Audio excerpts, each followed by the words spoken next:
Hello, students, and welcome to BA 131, Module 3. Here on the screen, you can see what we will be covering. You have the introduction, class lecture, the readings, some flashcards over here for you to practice, your homework, which is a continuation of homework 2. Now you record the audio, and the group discussion, the summary, and the correction key for class exercise 2. This is a PowerPoint you can download or open as you follow along.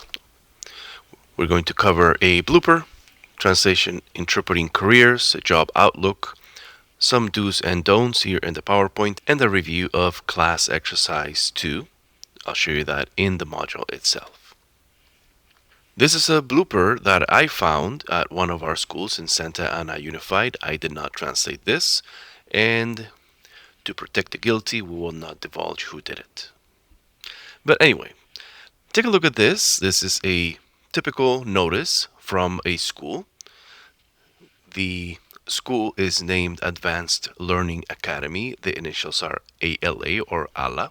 So it says, at-home COVID test for elementary field trip. Take a look at that. Dear ALA parents, please use the enclosed at-home COVID rapid test to administer test on your elementary student on Monday, February 21st. Okay, so far so good. Prueba de COVID en casa para excursión de primaria. Estimados padres de ALA. Okay, that's good. Por favor, utilice la prueba rápida de COVID en casa adjunta para administrar la prueba a su estudiante de primaria el lunes 21 de febrero. What do you notice there? Now, bloopers can relate to translation bloopers, but we're also looking at more advanced information here. We are communicators. We want to communicate in a clear and effective way. And one of the ways we do that is by replicating the original. So far, what you see here is that in the English, Monday, February 21st, it is underlined. In Spanish, it is not. As much as possible, when you translate something, you want to replicate the look and feel, quote unquote, of the original. So that when someone sees the English and someone sees the Spanish, they can correlate where the information is. So you have the dates there. In English, Monday, comma, February 21st. That's the proper way of writing a date in English. Parents administer test to their child at home. Lunes 21 de febrero, no comma, notice this, and this is how you write it in Spanish properly. You do not need a comma between the day and the date, as you do in English, Monday, comma, February 21st. In Spanish, it is correct to have lunes 21 de febrero. Los padres administran la prueba a su hijo en casa. What do you notice there? In English, it says their child. In Spanish, although it's acceptable to say a su hijo, you want to be inclusive and write a su hijo, diagonal a, hijo o hija. Next one, Tuesday, comma, February 22nd by 10 a.m. Martes, coma, 22 de febrero. Aquí es donde está ese error. En español no se pone coma entre el día y la fecha. But notice the next part. In English it says by 10 a.m. En español dice a las 10 a.m. Small detail, but it means two different things. In English, it's a deadline, by this date. In Spanish, it's an appointment, a las 10 a.m. So there's a slight difference there. Parents call a la office directly to notify office staff of results of at-home test. Los padres deben llamar a la oficina, so that's different. Parents call, los padres deben llamar. Parents must call. Again, a slight difference, but it's not the exact same meaning. A la oficina de ala directamente. In English, it is perfectly fine to say the school office to mean the place where the principal and the secretary and the site clerk and all the people in the front office work. In Spanish, especially Spanish from Mexico, I'm not sure about other Spanish-speaking countries. If you do come from one of those other Spanish-speaking countries, let me know. The front office, the school office, es la dirección, porque ahí trabaja el director o la directora. La dirección. So that would be something that is a false cognate. La oficina is not the office in this context of education. And let's go to the final paragraph there. If your student develops any symptoms of illness by Thursday, February 24th, and the rest is fine.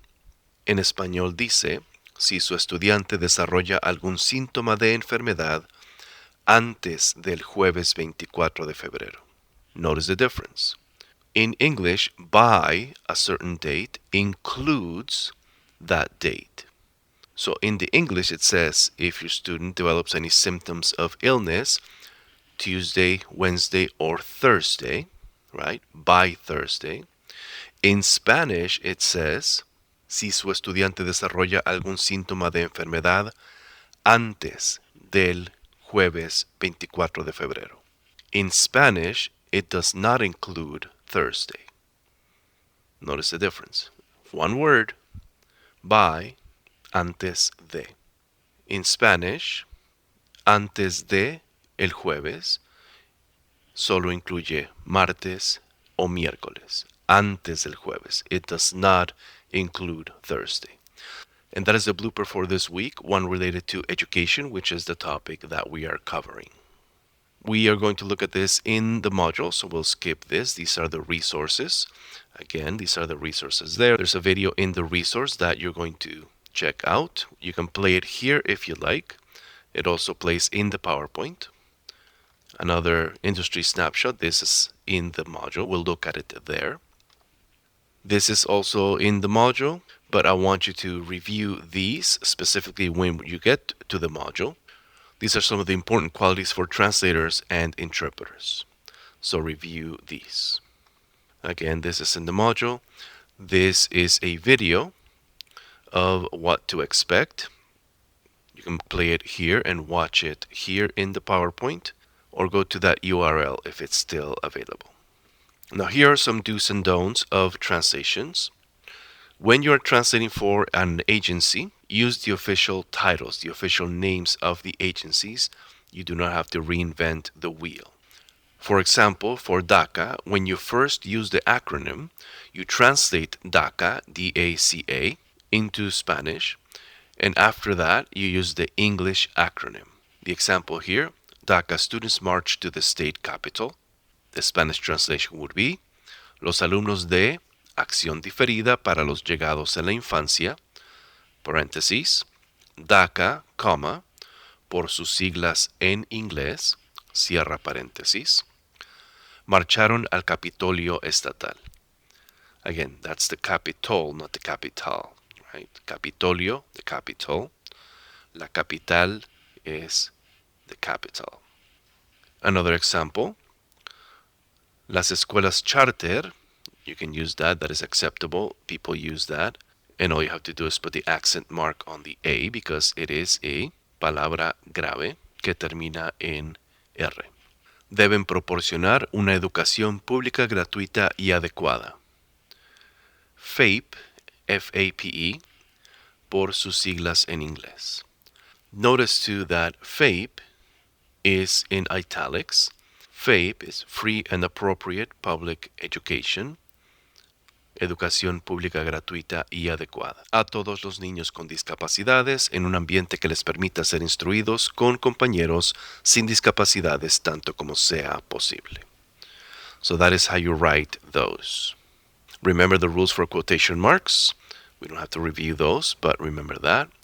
When you are writing in Word, there are several ways of writing accent marks. In Google Docs and other software, you may not be able to use the control apostrophe and then the vowel as you do with Word.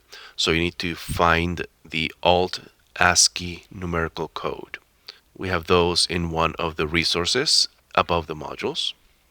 When you translate something, set your default language to Spanish. This is again a review from before. Read these. You can pause the video.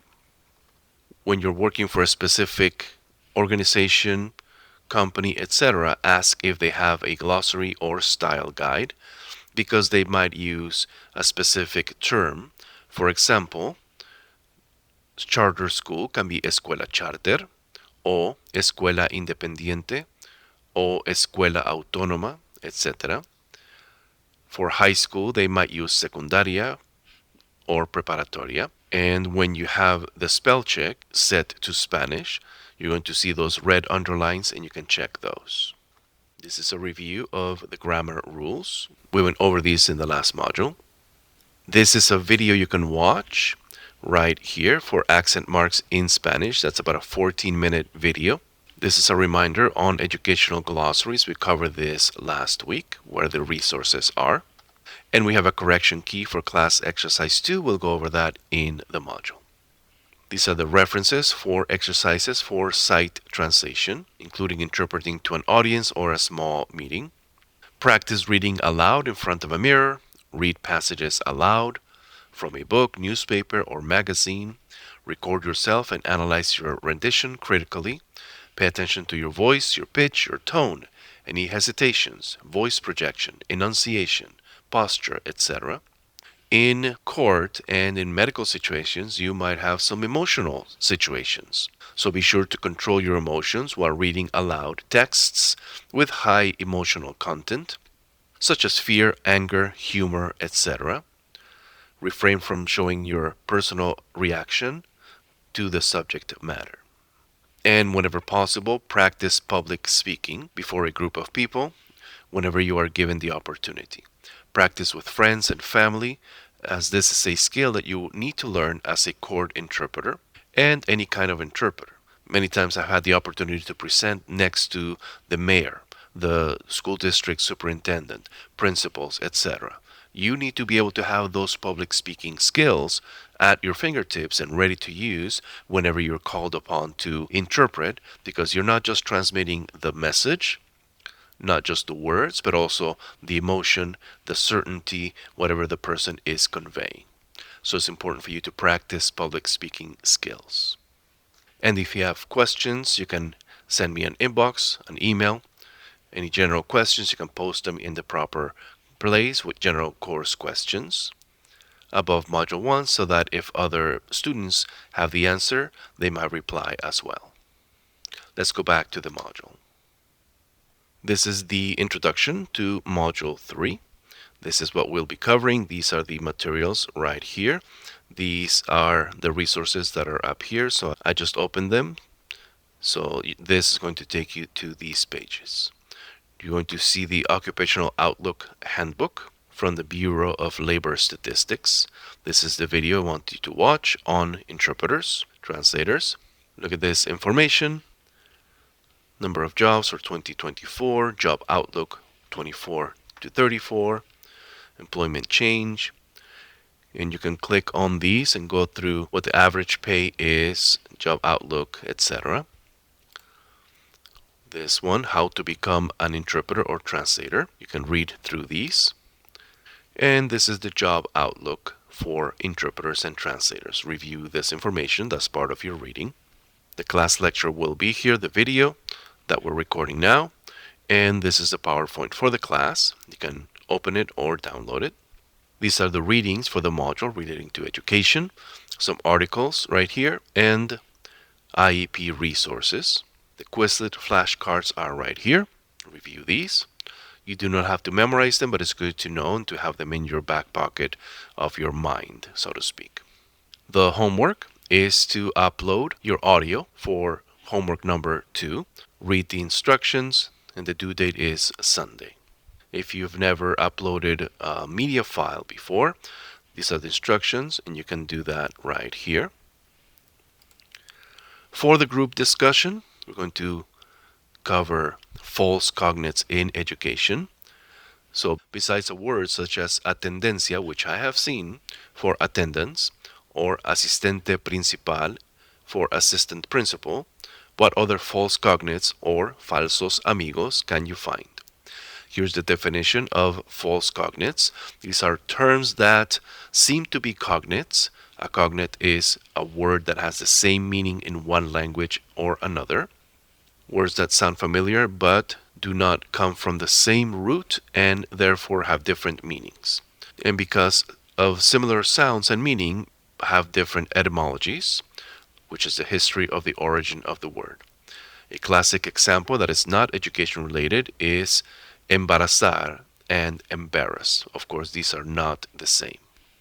For the assignment, these are the instructions and some resources here. For false cognates, you can click right there. And in YouTube, you can search videos for false cognates in Spanish, specifically in education. And it's important for you to remember that you will not see your classmates' posts until you post yours first. So go ahead and post as soon as you get to this discussion. Don't wait for others because you will not see their posts until you post yours first. And remember to reply to at least 2 of your classmates for you to receive the full points. And here's the summary of what we will have learned.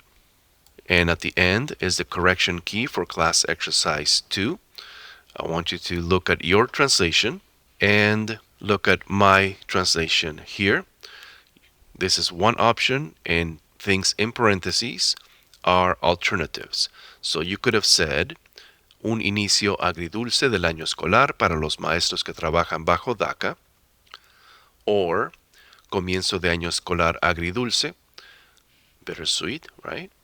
Para los maestros que trabajan bajo DACA. These are one or the other. These are options. That's what it says right here. So go through these, compare it to yours, and after that you can record yourself and upload it. If you have any questions, let me know. Otherwise, have a wonderful week.